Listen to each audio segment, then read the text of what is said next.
What happens when a beloved actress walks onto a morning talk show expecting a friendly chat, only to find herself blindsided by a host who seems more interested in tearing her down than building her up? In just 27 seconds of cutting remarks, Lorraine Kelly went from warm television personality to something else entirely, setting off a chain of events that would leave her panel speechless and her guest walking off set. Rachel Shenton arrived that morning the way she always did, with a smile and genuine warmth. She had been invited to discuss her charity work with deaf children, something close to her heart. The studio lights were bright, the audience was settled, and Lorraine Kelly sat across from her with that familiar grin plastered across her face. "So, Rachel," Lorraine began, leaning forward with an exaggerated interest that somehow felt hollow. "You've been quite busy with this charity thing, haven't you?" Charity thing. Rachel noticed the dismissive tone immediately, but chose to push past it. "Yes, it's been incredible, actually. We've helped over 300 children access sign language education, and—" Right, Lorraine interrupted, waving her hand as if swatting away a fly. "But let's talk about what people really want to know. Your career has been, well, let's say quiet lately, hasn't it?" The shift was jarring. Rachel blinked, momentarily thrown off balance. "I'm sorry?"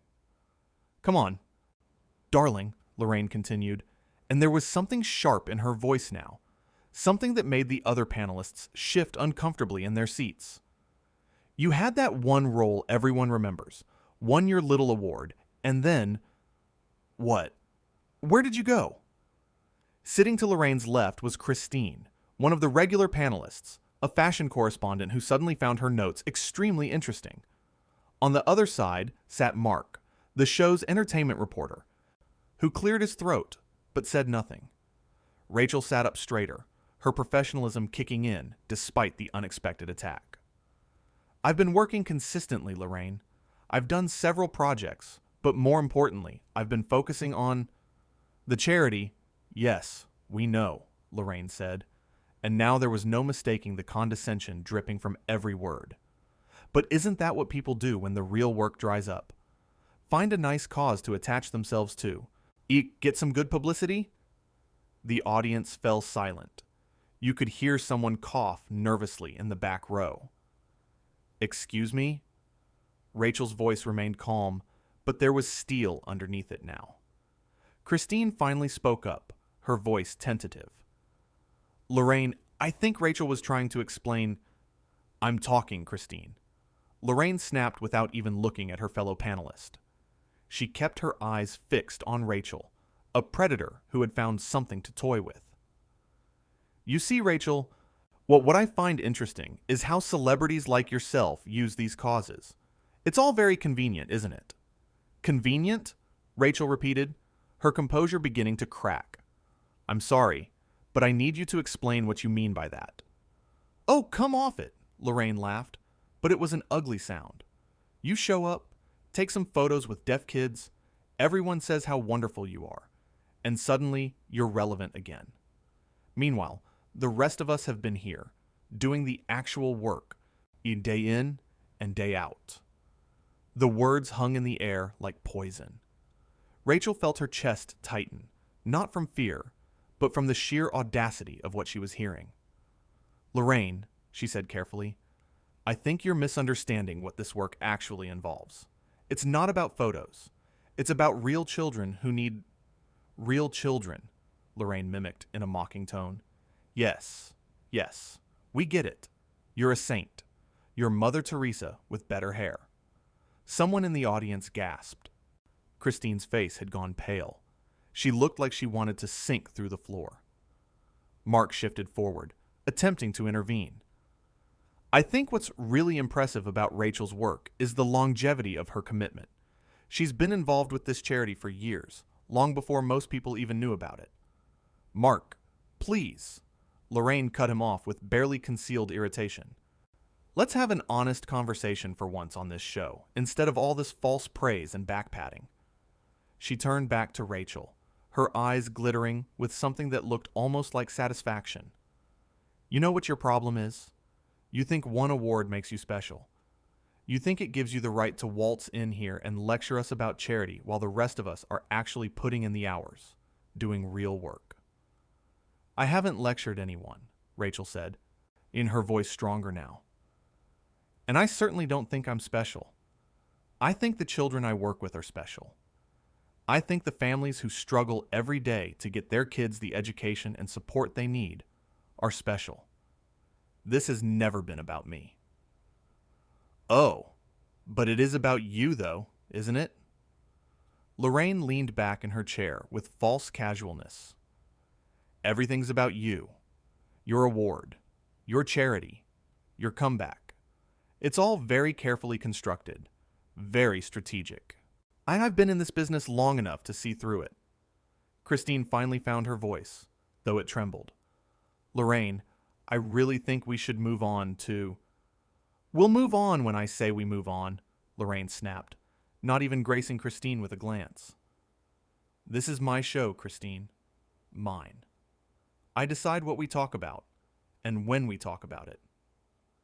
The audience had gone completely silent now. Even the crew members had stopped their usual bustling. Everyone was frozen, so watching this car crash unfold in real time.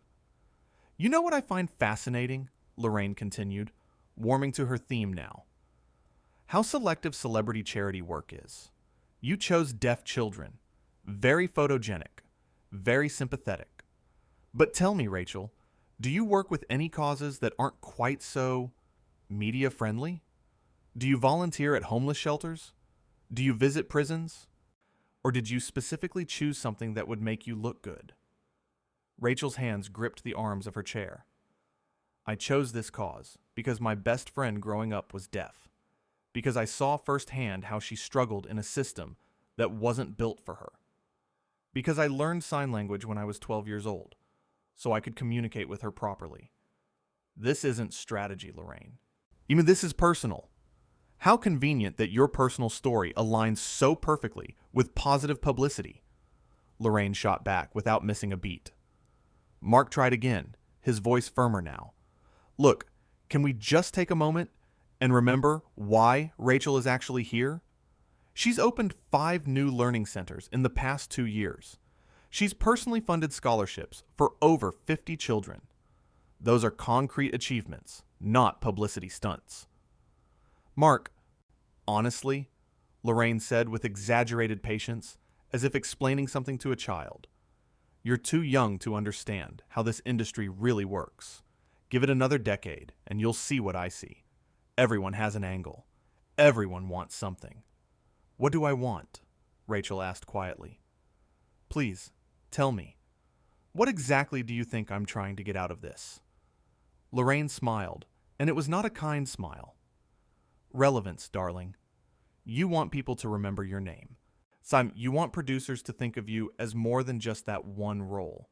You want to stay in the conversation. Rachel's jaw tightened. I haven't lectured anyone, Lorraine.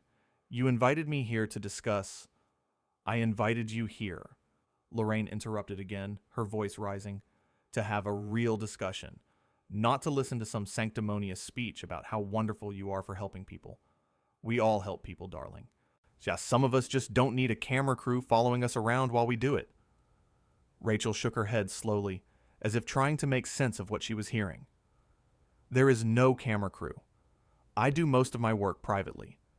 The only reason I'm even here today is because you specifically asked me to come and talk about the charity. Your producer called me 3 times. Oh, so now you're going to blame my staff? Lorraine's voice rose another notch. Typical. Absolutely typical. Can't take responsibility for anything. Responsibility for what? Rachel asked, genuine confusion mixing with her growing anger.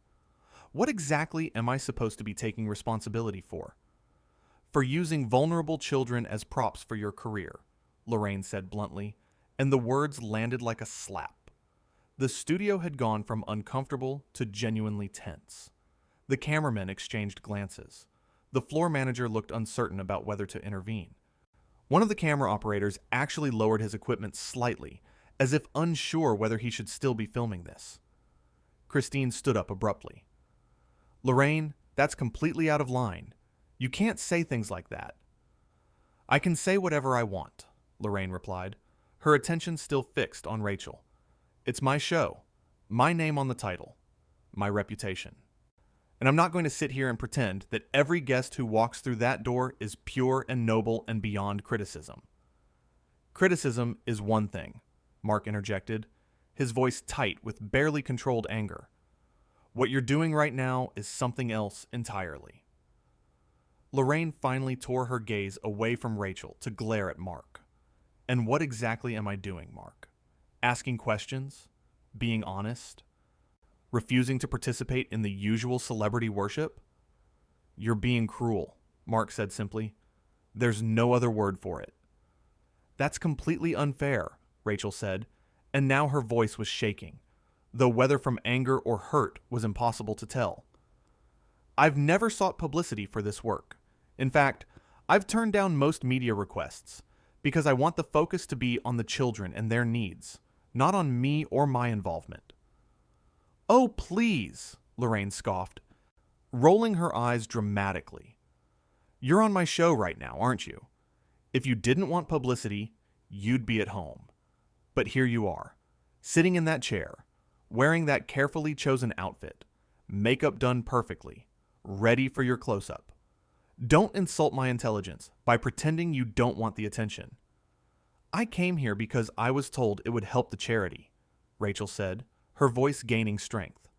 I was told we could reach people who might want to donate, who might want to volunteer, who might want to support these children. I was told this would be a positive platform. Clearly, I was misled. Misled? Lorraine laughed harshly. No one misled you, sweetheart.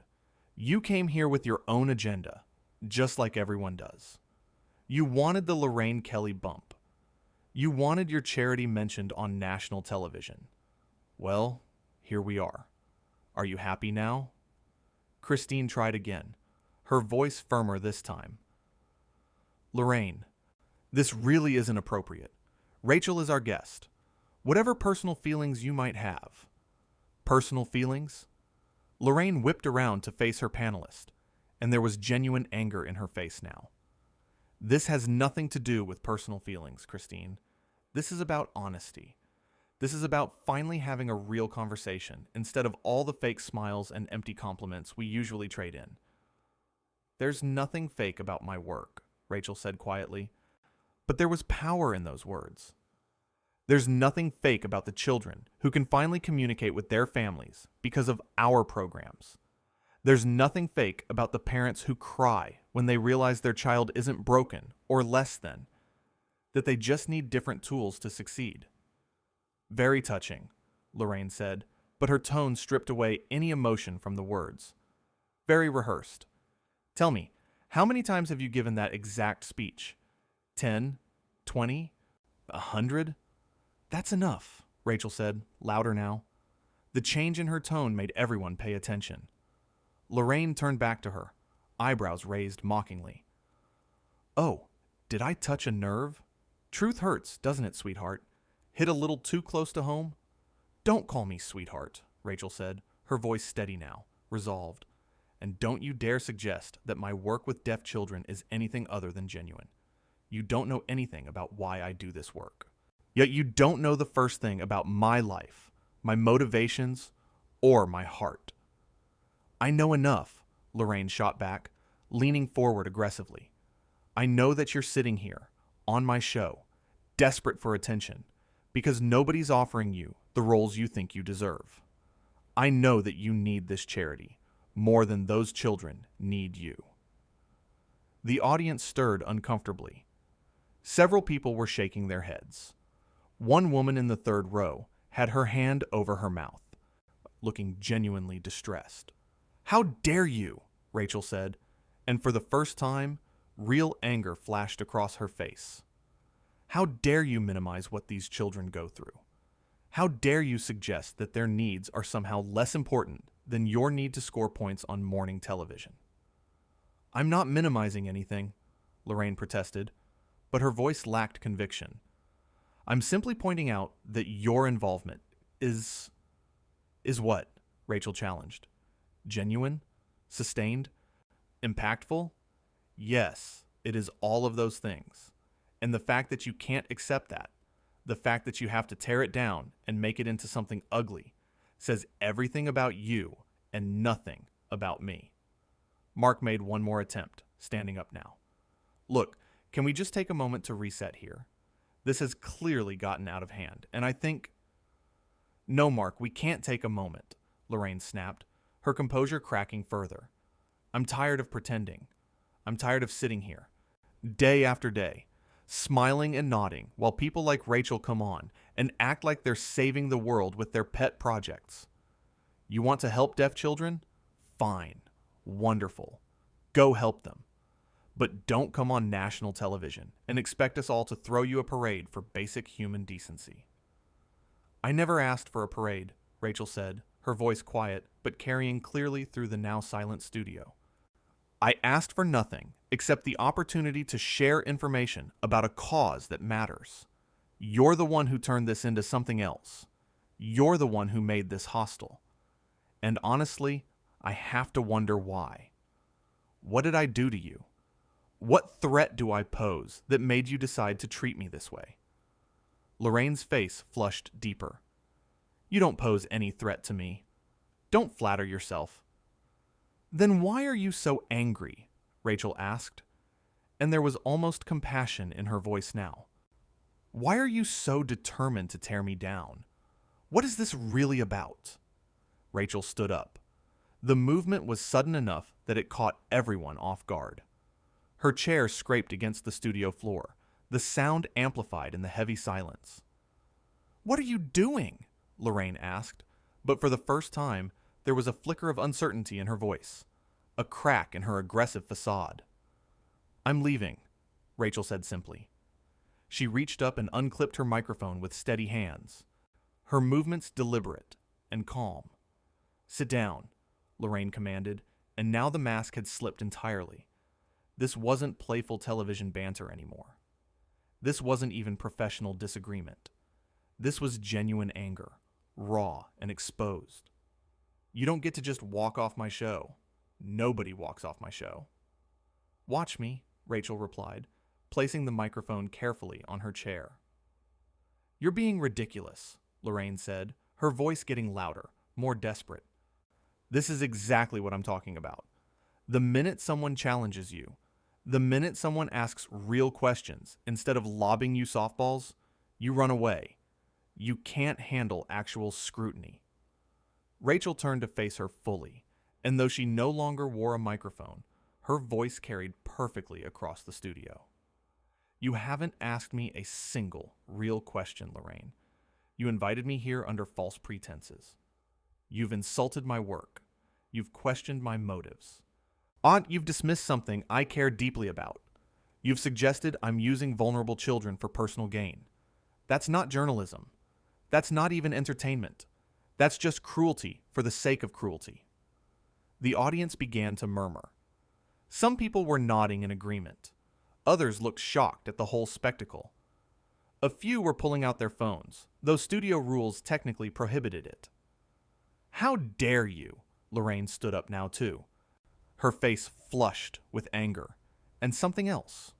Something that might have been embarrassment or shame trying to hide behind aggression. I have been in this industry for decades. I have interviewed thousands of people, prime ministers, celebrities, athletes, authors. I have built this show from nothing.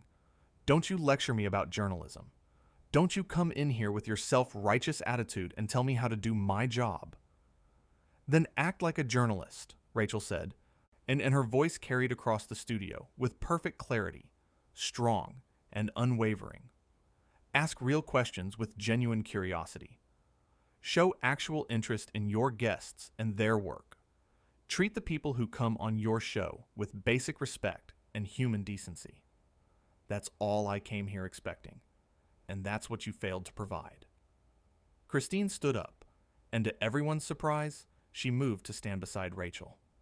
Her hands were trembling, but her voice was steady. She's right.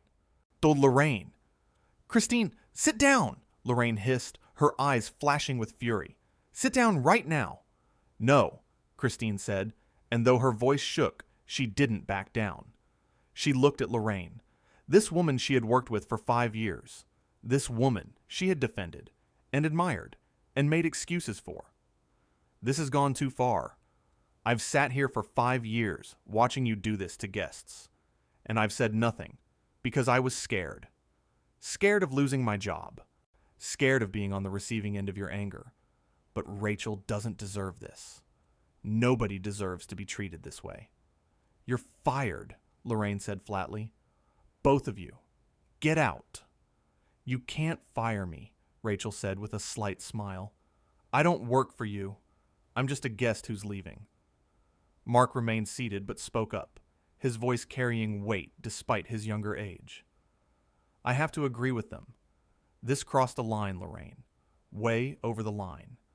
What you said about the children, about Rachel's motives, that was wrong. And you know it was wrong.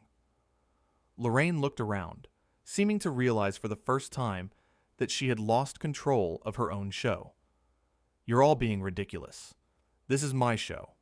Mine. I built this. Everything you have is because of me. And everything you have, Rachel said quietly, is because people trusted you. Because they believed you were kind, genuine. As someone who celebrated others rather than tearing them down. I don't know what happened to you, Lorraine, but this isn't who you're supposed to be. Get out, Lorraine said, her voice low and dangerous. Get out of my studio. I'm already leaving, Rachel reminded her. She turned to Christine. Thank you for speaking up. That took courage. Christine nodded, tears in her eyes. Rachel walked toward the studio exit, her head held high. Behind her, she could hear Lorraine speaking urgently to the floor manager, probably trying to salvage something from the wreckage of the segment. But Rachel didn't look back. As she pushed through the studio doors, she could hear Lorraine's voice, shrill and desperate, trying to regain control. Well, we'll be right back after this break. Stay with us. But the damage was done. In the span of less than 10 minutes, Lorraine Kelly had revealed something ugly beneath her carefully crafted television persona, and Rachel Shenton had refused to be a victim of it.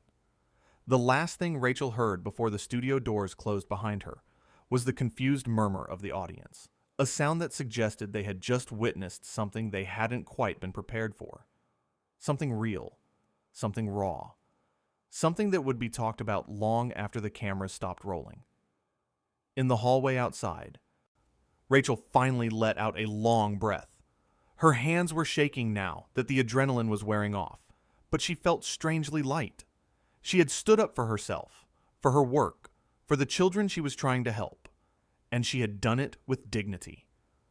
A production assistant approached nervously. Miss Shenton, I'm so sorry about... It's not your fault, Rachel said kindly. Thank you for the concern. Back in the studio, Lorraine was trying to reset, trying to find her footing. But Christine and Mark were both looking at her differently now. The audience was looking at her differently. Even the crew seemed uncertain. Right, Lorraine said, forcing brightness into her voice. Let's move on to our next segment, shall we? We have a wonderful chef coming up who's going to show us... But her voice lacked its usual confidence. Something had shifted, and everyone could feel it. Outside, Rachel walked through the corridor toward the exit, then her heels clicking on the polished floor. She thought about the children she worked with, the ones who struggled to be heard in a world that often didn't want to listen. She thought about how important it was to stand up, to speak out, even when it was difficult, even when it cost something. The morning had not gone as planned. She had expected a pleasant interview, a chance to raise awareness for a cause she believed in. Instead, she had found herself in a confrontation she never wanted. But she had handled it. She had refused to be diminished. As she pushed through the final set of doors and stepped out into the bright morning air, Rachel realized something important. Lorraine Kelly had tried to make her feel small, had tried to question her worth and her motives. But in the end, it was Lorraine who had looked small.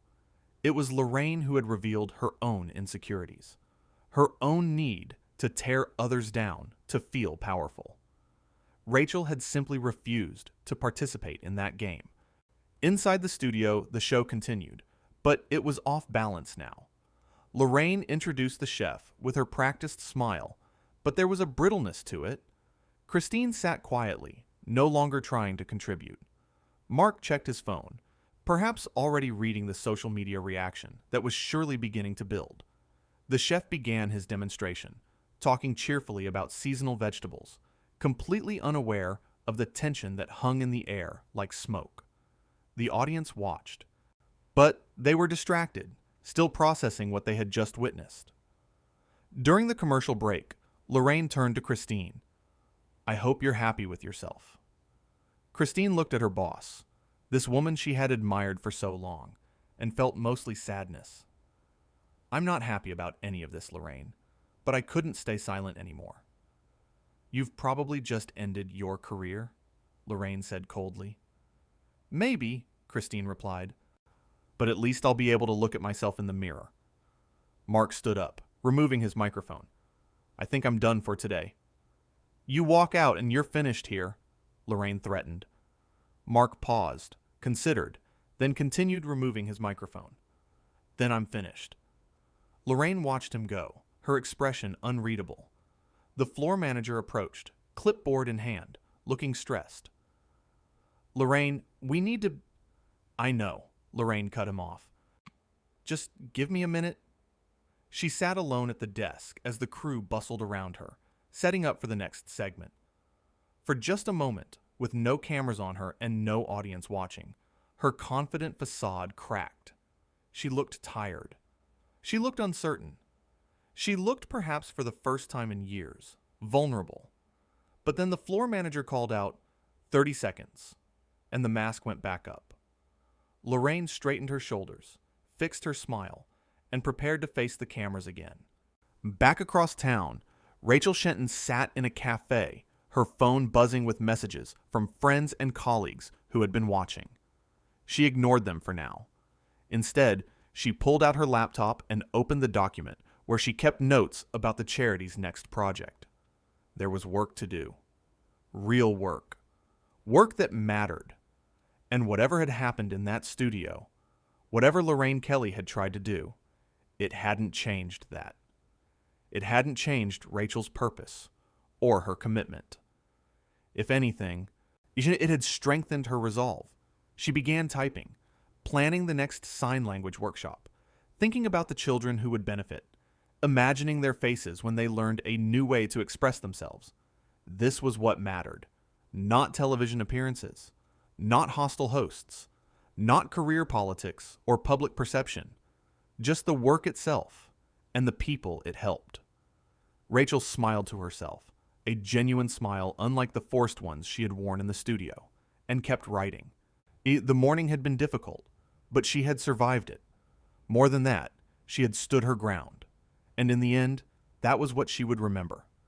Not Lorraine's words or accusations, but her own response. The choice she had made to walk away, rather than compromise herself. The dignity she had maintained, even when provoked. It was a lesson she hoped the children she worked with would learn too. That sometimes, the bravest thing you can do is refuse to engage with someone who wants to hurt you. That walking away isn't weakness, it's strength. The cafe was quiet around her, just the gentle hum of conversation and the hiss of the espresso machine. Rachel took a sip of her coffee, let the warmth spread through her, and returned to her work. Whatever happened next, whatever fallout came from that studio confrontation, she would handle it the same way she handled everything.